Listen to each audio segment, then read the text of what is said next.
I have to see it for myself. I have to see it for myself.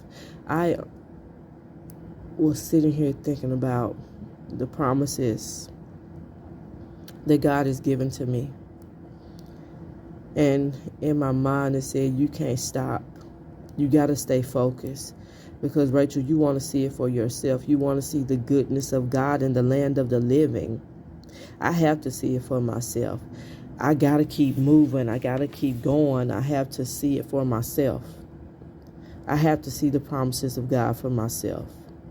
I cannot give up, and you cannot give up, because when God has promised you some things, you're like, man, I can't wait to see what God has promised me. I can't wait to get to what God has promised me. But you cannot stop moving. You cannot stop praying. You cannot stop trusting Him, because if you want to see it, you got to stay the course. And I heard this morning, stay the course.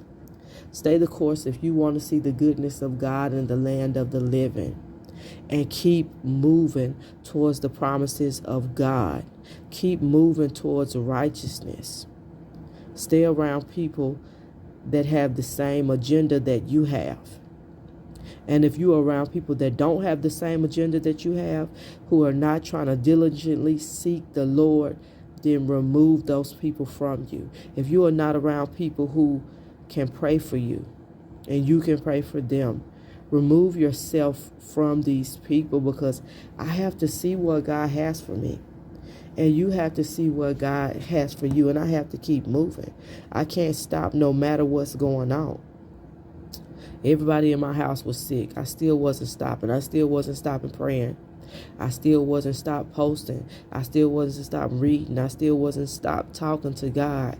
You have got to keep moving, because we have got to get to where God is taking us. I want to see it.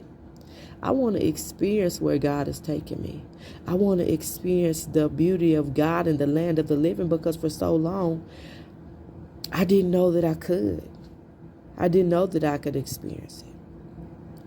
I didn't know that He had it for me. I've heard about it, but I didn't know the beauty that God has for me. I didn't know the promises that God has on my life. I didn't know who God called me. Self-discovery is what's going on right now. I didn't know who I was, but now I know who I am. You have got to keep moving. You can't stop. You cannot quit. Stay focused.